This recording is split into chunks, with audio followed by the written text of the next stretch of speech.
Bonjour à toutes et à tous, merci de nous rejoindre aujourd'hui pour cette nouvelle vidéo en matière de fiscalité. Aujourd'hui, on continue notre série sur la fiscalité internationale et les applications des conventions fiscales et comment bien lire une convention fiscale. Aujourd'hui, on s'arrête sur la convention fiscale entre la France et Israël, puisqu'on a eu la jurisprudence récente qui permet de déterminer les conditions de résident fiscal au sens de la convention fiscale, et également les questions d'imposition lorsque vous percevez des pensions de source française et que vous êtes domicilié en Israël. Donc on va détailler tout ça dans la vidéo, c'est parti.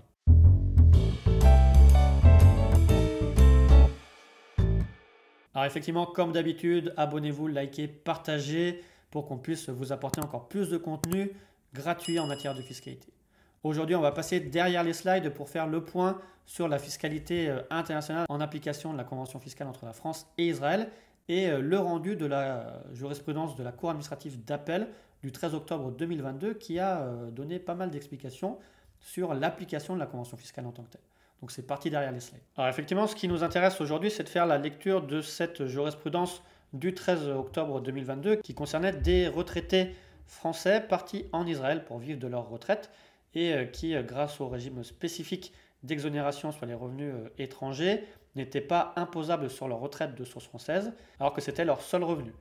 Et l'administration fiscale est venue contester l'imposition des pensions en remettant en cause leur résidence fiscale en France. Et c'est alors posé la question de déterminer quel était le lieu d'imposition de ces pensions et rentes privées pour des personnes domiciliées en Israël. Est-ce que c'était en France ou alors en Israël? Alors la première précision qui est donnée dans le cadre de la jurisprudence, c'est que l'année du départ, il faut bien différencier la partie avant départ ou dans lequel vous restez résident fiscal en France et la partie après départ dans lequel vous êtes considéré par principe comme non résident fiscal français si vous pouvez bien opposer que vous êtes résident fiscal à l'étranger. Dans le cas de la jurisprudence et du cas d'espèce, il n'y avait pas eu vraiment de problématique puisque les retraités avaient bien pu donner des justificatifs et notamment des factures de déménagement qui permettaient d'établir qu'ils étaient justement installés en Israël suite à leur départ et qu'ils devaient être considérés comme non résidents fiscal à partir du jour de leur départ. Mais par contre, ce n'est pas parce qu'ils devaient être considérés comme non résidents fiscal français que l'administration fiscale ne pouvait pas remettre en cause leur domicile fiscal en France, notamment à la lecture de l'article 4b du Code général des impôts et notamment par rapport à la condition de centre des intérêts économiques, puisqu'il y a déjà une jurisprudence qui énonce que vous pouvez être considéré comme résident fiscal en France si vous avez que des revenus de source française et notamment que des pensions. Et là, c'est en fait l'application de cette jurisprudence puisque l'administration fiscale a remis en cause la résidence fiscale de ces retraités pour les considérer comme résidents fiscaux en France avec une imposition en France des pensions retraites touchées de source française puisqu'ils avaient leur centre des intérêts économiques en France à partir du jour de leur départ à l'étranger. Donc finalement, l'administration fiscale a estimé que les pensions et rentes privées étaient imposables en France puisqu'ils étaient résidents fiscaux en France avec des pensions de source française, même s'ils étaient partis vivre en Israël. Alors il faut quand même penser que ces retraités ont pu opposer le fait qu'ils étaient devenus résidents fiscaux en Israël et ils ont pu opposer leur résidence fiscale en Israël en application de la convention fiscale et s'est posé la question justement de quelle est la notion de résident fiscal au sens de la convention fiscale entre la France et l'Israël. Puisque dans chaque convention fiscale, pas forcément entre la France et Israël, vous devez déterminer quelle est votre résidence fiscale potentiellement unique et si vous êtes bien résident fiscal du pays en application de la convention fiscale, ce qui peut être différent d'être simplement résident fiscal d'un pays. Parce que souvent dans les conventions fiscales, on prévoit que pour être résident fiscal d'un pays, il faut pouvoir être assujetti à l'impôt dans l'État à raison d'un lien personnel, notamment son domicile ou sa résidence. Et en plus, souvent, il y a cette précision que l'expression assujettissement à l'impôt ne concerne pas les personnes qui ne sont assujetties à l'impôt dans l'État que pour les revenus de source situés dans cet État. Et justement, se poser la question de savoir, pour ces personnes qui ne payaient pas d'impôt en Israël puisqu'ils n'avaient pas de revenus de source israélienne et puisqu'ils étaient exonérés sur leurs revenus de source française, est-ce qu'ils devaient être considérés comme assujettis à l'impôt dans l'État et finalement résidents de l'État Israël en application de la convention fiscale. Alors si on reprend, effectivement, ils avaient des pensions et rentes privées de source française,